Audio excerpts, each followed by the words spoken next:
Isn't gratitude. it crazy how sometimes like mental health is like, it's now the time to work on this, and spirituality is like, you worked on me, I'm going to help you through that, and vice versa. Your mental health, when you're going through the spirituality journey, like your mental health is taking I say a hit, it's growing, it's Yeah. learning how to start to unwind and untangle everything you've been taught to be true.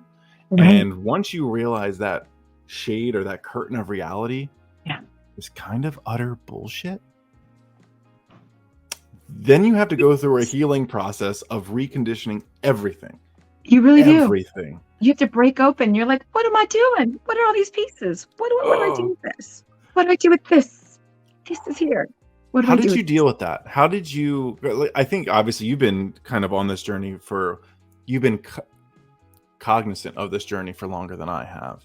this? How did you deal with that initially when you started to peel back the layers, but Yeah. you still had to be in a human body, right? You were just like, Right. oh, everything's energy, frequency, and vibrations, all of this, but I still need to be here. Right. How did you start shifting your reality and creating it to be what it is now, opposed to being like, I am so scared? Yeah. What am I doing here? Do you know what? Do you know what for me is when it came to the spirituality, I think that again, the break open was the breakthrough. And it's losing the loved ones that I love so much, having them gone in the physical body and how broken I felt. And I just felt like I couldn't be more broke than that. For me, that was the like, there you go. You just took away, and I could be very angry if I wanted, but universe, you just took away the one particular person that meant the most to me in this moment, in this space, in this way that I needed. They're gone in the physical body. And I got this little glimmer of feeling them around me. And I thought, oh, this is good.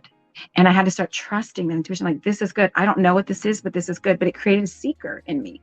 But when I went and started seeking, what I recognized was and I don't know if it's just my temperament or what, I didn't want to lose myself in the process. I wanted to gain something. And that was my intention going forward. And so I'm not just one for me to take something at face value. You say it, that makes it true. I want to know more. I became a Yep. seeker of knowledge and information rather than asking for something to fix the broken. It was more like, this feels good. I'm going to keep leaning into what feels good. I'm going to trust what feels good. And I'm going to take in, this is my path for me. I'm going to take in what resonates with me. And if it doesn't, I'm going to set it aside. And I'm just going to keep going after what feels good. Because at this point, I'm so broken, right? I'm so broken. I couldn't take being broken anymore. So I was very selective about what I picked up. And if I didn't feel like it served me, it didn't get my attention. I didn't have it. Can't give what I don't have. And that really, I Huh. can't, like, what's interesting is that hasn't changed. Now, many, many, many moons later, I feel like there's so much more I know. I still take that same attitude. Yeah. I don't pick up, I'll look at it. I'm willing to consider it. But if it doesn't serve me, it doesn't get my attention because I just don't have it. And that seems to I love be that. what's got me to where I am and continues to allow me to stay my authentic self in this growth and not get pulled down a rabbit hole. And I've seen some things, and I don't want to say I've never, the fear-based beliefs, we've talked about that. I took classes with fear-based beliefs and I caught myself picking up some fear-based beliefs, meaning people telling me that I'm connected with negative energy or the bad stuff and that I needed to be careful. And I took it in like, oh no, okay, I don't want to do that. But no matter what, it never sat right with me. I'm like, I'm not. Why am I allowing, I'm not connecting with anything negative. I'm not. And then once I decided, oh, that's a label or that's someone's belief system, I don't have to incorporate that. Immediately the peace comes in again. You go, oh, I was believing something that wasn't true for me. Right. So you said it. I love this. Once I stopped giving it my attention, it stopped being true. Yeah. Well, because you kind of start learning that everything is fighting for your attention. So if these words come in saying, oh, I'm surrounded by negative energy, I'm doing this to people, I'm not fulfilling this, I'm not channeling right, the more energy you give that, the more attention, the more you pay your attention to it, the more it collects it and the more it becomes true. The universe looks at it and goes, oh, that's what you believe, here you go. Here you go. But Here's your narrative. when it hits you and you sit there and go, that ain't it, it That makes me ain't it. feel a certain way. Maybe it was the little nudge being like, maybe I need to redirect. Maybe my message isn't coming across right. But I know deep down here, trust your gut, right? Yes. I know deep down in my gut that is not true. Yeah.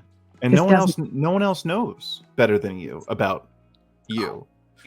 Well said, right? You know what, and if somebody is trying to sell, this is the way I feel like it. If anybody's trying to sell me anything, what's their agenda? What's their motive? How does this serve them? What purpose does this provide for them? Right? Mhm. You're like, because that really helps me. Again, a running observation, you mentioned it earlier, to circle back, you become an observer of yourself is the best way to get to truly know yourself, has been my experience.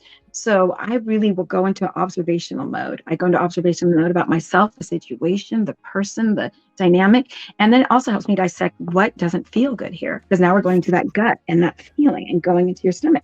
It's hard to know when you're in the moment. So if you can go into an observational mode and kind of take it all in, now you're using your cognitive skills, abilities, right? We're using the mental mind. We're Mhm. running this dialogue. We're writing it down. We're taking it in. We're making these observations, making these little notes. Even if it's just on your mind, you're like, mental note. You're taking it in. That didn't feel good. Go into the feelings right after, because that's your intuition checking in with you. And now you're using both. And I bet a lot of us do that, but have been talked out of that for Mm. one reason or another.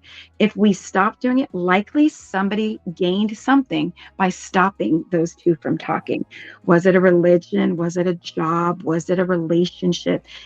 There was a gain from them for us to disconnect those. But when you break Mm. open and you have nothing else to lean on, I've found that leaning into those two things, bringing my mental mind game up, doing what I need to do to take care of my mental game, build that intuition gut, then I can guide and align with where Mm. I'm supposed to be. And no matter what someone's throwing at me, I can recognize, oh, that's you. Oh, that's you. Oh, that's you. That's yours. You can, no, that's yours. You can have that. And then I can Oh. trust that inner GPS better, you know?